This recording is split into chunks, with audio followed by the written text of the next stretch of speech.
ఓం నమో వెంకటేశాయ. ఈరోజు డేట్ 30 మే 2025. ఈరోజు SSD tokens అయితే క్రౌడ్ హెవీగా ఉండడం వల్ల ఈవినింగ్ 4:40కి ఇవ్వడం స్టార్ట్ చేశారు. ఈరోజు డేట్ 30 కాబట్టి అండ్ రేపటి దర్శనం కొరకు ముందు రోజు టోకన్స్ అయితే ఇస్తున్నారు. ఈ 3 ప్లేసెస్లో 31వ తేదీ దర్శనానికి సంబంధించిన టోకన్లు ఈరోజే ఇస్తున్నారు. రేపు 31st కదా, 31కి దర్శనానికి వెళ్ళాలనుకుంటే ముందు రోజు టోకన్స్ అయితే వేసుకోవాలి. ఈరోజు 14,000 టోకన్స్ అయితే ఉన్నాయి, ఇంకా బ్యాలెన్స్ అయితే ఉన్నాయి 4:40కి టైం అనమాట. ఈరోజు 14,000 టోకన్స్ అయితే ఉన్నాయి. దీనికి కావాల్సిన డాక్యుమెంట్స్ ఏంటంటే ఆధార్ కార్డు ఒరిజినల్ లేకుంటే సాఫ్ట్ కాపీ. ఇది తీసుకొని క్యూ లైన్లో వేచి ఉంటే టోకన్స్ అనేవి ఇస్తారు. ఇంకోటి ఏంటంటే ఎంతమంది అయితే భక్తులు దర్శనానికి వెళ్ళాలనుకుంటారో ప్రతి ఒక్కరు క్యూ లైన్లో ఉండి ఆధార్ కార్డు, సాఫ్ట్ కాపీ లేదంటే ఒరిజినల్ ఐడి ప్రూఫ్ ఈ రెండు క్యారీ చేసుకొని క్యూ లైన్లో ఉంటేనే వాళ్ళు టోకన్ అనేది ఇస్తారు. ఒకరు బయట ఉండి ఇంకొకరు లోపల ఉండి ఇస్తారా అంటే వాళ్ళు అలా ఇవ్వరండి. ఎందుకంటే మనకి ఫోటో అనేది క్యాప్చర్ చేసుకుంటారు. పలానా పర్సన్ వచ్చారా లేదా చెక్ చేసుకొని ఫోటో తీసుకొని మన టికెట్ అయితే ఇస్తారు. టికెట్ అంటే టోకన్. రేపటి రోజు మనం దర్శనానికి వెళ్ళాలి అనుకుంటే తిరుపతికి ముందు రోజే రావాలి, టోకన్ అయితే వేసుకోవాలి. ప్రజెంట్ మే మంత్ మొత్తము ముందు రోజే టోకన్స్ అనేవి ఇస్తున్నారు. మేబీ జూలై మంత్ ఏమైనా చేంజ్ అవుతుందేమో చూడాలి. ఎవ్రీ మంత్ అనేది చేంజెస్ అయితే ఉంటుంది. 31st దర్శనానికి సంబంధించిన టోకన్లు మధ్యాహ్నం 12 గంటల నుంచి రాత్రి 10 గంటల వరకు ఉండే టైమింగ్ స్లాట్ దర్శనం అయితే ఈరోజే ఇస్తున్నారు. అవి కూడా టోకన్స్ ప్రజెంట్ 14,000 టోకన్స్ అయితే ఉన్నాయి. ఈ టోకన్స్ అనేవి తిరుమల.org వెబ్సైట్ లేకుంటే వాట్సాప్లో కూడా మనం చెక్ చేసుకోవచ్చు. ఆ టోకన్స్ ఎన్ని ఉన్నాయి, ఏ ప్లేసెస్లో తిరుపతిలో ఇస్తారు. ఇంకోటి ఏంటంటే 3 ప్లేసెస్లలో క్రౌడ్ ఎక్కడైనా ఒకేలాగా ఉంటుంది. భూదేవి కాంప్లెక్స్ అయితే కొంచెం తక్కువ ఉంటుంది, కానీ క్యూ లైన్స్ మాత్రం చాలా ఉంటుంది.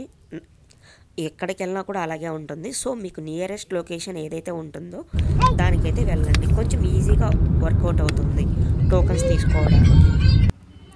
ఇంకోటి ఏంటంటే ఎస్ఎస్డి టోకన్స్ తీసుకున్న తర్వాత కొండపైకి అయితే వెళ్ళండి. అక్కడ దర్శనం టైమింగ్ బట్టి లోపలికి అయితే అలో చేస్తారు, కొంచెం ముందైనా అలో చేస్తారు.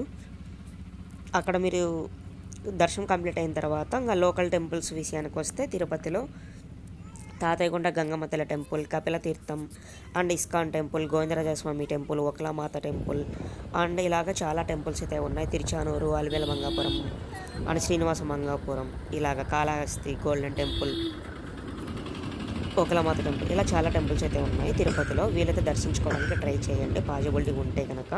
అండ్ తిరుమలలో కూడా చాలా టెంపుల్స్ ఉన్నాయి కదండి. జపాలి, పాప వినాశనం, ఆకాశగంగా, వేణుగోపాల స్వామి దేవాలయం, శిలాతోరణం, ఇలా చాలా టెంపుల్స్ అయితే ఉన్నాయి. ఇప్పుడు మీరు చూస్తున్న టెంపుల్ అయితే నమూనా ఆలయం అన్నమాట. ఇది జూ పార్క్ రోడ్లో అయితే ఉంటుంది. అండ్ ఇంతకుముందు చెప్పాను కదా వాట్సాప్ నెంబర్లో లైవ్ స్టేటస్ చూసుకోవచ్చు అని. ఆ నెంబర్ ఏంటంటే స్క్రీన్ మీద ఇచ్చాను చూడండి, 9552300009. ఈ నెంబర్ ప్రజెంట్ అయితే ఏపీ గవర్నమెంట్ వాళ్ళు రన్ చేస్తున్నారు. దీంట్లో మనం వాట్సాప్లో హాయ్ అని మెసేజ్ చేస్తే మనకి లైవ్ స్టేటస్ అనేది కనిపిస్తుంది. అండ్ అలాగే ఏ లాంగ్వేజ్ కూడా అది చేంజెస్ అయితే అవుతుంది. మీకు ఏ లాంగ్వేజ్ కావాలో ఆ లాంగ్వేజ్ అయితే ఇస్తుంది. ప్రజెంట్ అయితే ఈ నెంబర్ ఉంది, మేబీ నెక్స్ట్ మంత్ చేంజ్ అవుతుందేమో, మనకైతే తెలియదు. సో ఏ రోజు ఆ రోజే అనమాట. సింపుల్గా చెప్పాలంటే రేపటి రోజు దర్శనానికి వెళ్ళాలనుకుంటే ముందు రోజే తిరుపతికి వచ్చి టోకెన్ అయితే వేసుకోవాలి. అవి కూడా టోకన్స్ ఈవినింగ్ టైమే ఇస్తున్నారు ప్రజెంట్ అయితే. ఒక్కో మంత్ ఒక్కోలాగా ఇస్తారండి, ఒక క్లారిటీ అయితే ఉంచుకోండి. సింపుల్గా చెప్పాలంటే అంతే అండి. ఒక్కో మంత్ ఒక్కోలాగైతే టోకన్స్ అనేవి ఇస్తారు. క్రౌడ్ ఎక్కువగా ఉంటే కొంచెం ఈవినింగ్ ఈ రోజులాగే 4కే, ఈరోజు 4:40కే ఇచ్చారు. నేను ఏమంటే 5:40కి ఏమో ఇచ్చారు. అలాగా టైమింగ్ అనేది చేంజ్ అవుతూ ఉంటుంది. ఇప్పుడు మీకు టెంపుల్ కనిపిస్తుంది కదా, ఇది ఒకలామాత temple. Bengaluru highway and Kanipakam వెళ్ళే రోడ్లో అయితే ఉంటుంది. ఎగ్జాక్ట్గా చెప్పాలి అంటే కపిలతీర్థం టెంపుల్ నుంచి అప్రాక్సిమేట్లీగా 12 కిలోమీటర్స్ అనమాట ఈ టెంపుల్ అనేది. సో బస్ స్టాండ్ నుంచి అయితే మేబీ 8 కిలోమీటర్స్ అయితే ఉండొచ్చు.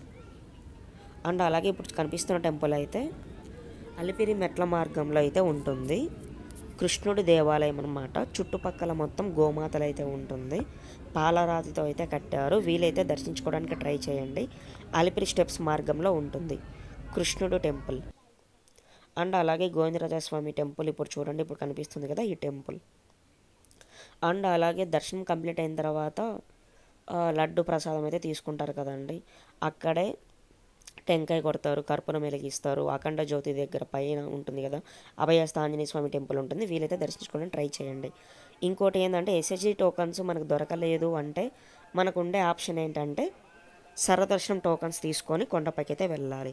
సర్వదర్శనం టోకన్లు అయితే తిరుపతిలో అయితే వేయరు, తిరుమలలో మాత్రమే వేస్తారు. అది కూడా సర్వదర్శనం క్యూ లైన్లోకి వెళ్ళిన తర్వాత అక్కడ టోకన్స్ అనేవి ఇస్తారు. అక్కడ టోకన్స్ తీసుకున్న తర్వాత కంపార్ట్మెంట్లో వేస్తారు. వన్స్ కంపార్ట్మెంట్ నుంచి బయటకు వచ్చిన తర్వాత ఇంకా మీకు తెలిసిందే కదా, ఇక్కడ కోనేరు దగ్గర వరాహస్వామి టెంపుల్ ఉంటుంది, ఇప్పుడు కనిపిస్తుంది చూడండి, ఇది వరాహస్వామి దేవాలయం అనమాట. వీలైతే దర్శించుకోవడానికి ట్రై చేయండి, చాలా అద్భుతంగా అయితే ఉంటుంది. ఈ టెంపుల్ కోనేరు పక్కనే ఉంటుంది ఎగ్జాక్ట్గా. ఐ హోప్ మీరు చాలామంది వెళ్ళి చూసి ఉండారు అనుకుంటున్నాను. అండ్ అలాగే తరిగొండ వెంగబాంబ అన్నసత్రం అని చెప్పి ఇక్కడ బాగా ఫేమస్, వీలైతే ట్రై చేయండి. ఇక్కడే ఉంటుంది అన్నదాన సత్రము, ఒకలా మాత అన్నదాన సత్రం అని పిలుస్తారు, తరిగొండ వెంగబాంబ అన్నదాన సత్రం అని పిలుస్తారు. ఒక్కరు ఒక పేరుతో పిలుస్తారు.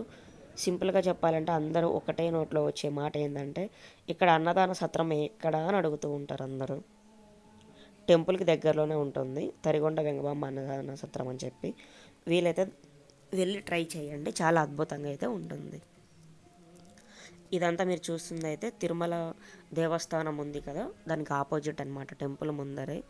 ఇక్కడ కొన్ని ప్రోగ్రామ్స్ అయితే చేస్తూ ఉంటారు అప్పుడప్పుడు, అవి భక్తి టీవీ న్యూస్ ఛానల్స్లో కూడా మనం చూడొచ్చు. అండ్ ఇంకోటి ఏంటంటే ఇంకా టోకన్స్ విషయానికి వస్తే అంతే అండి, రేపు దర్శనానికి వెళ్ళాలంటే ముందు రోజు టోకన్స్ వేసుకోవాలి అంతే. See you next week.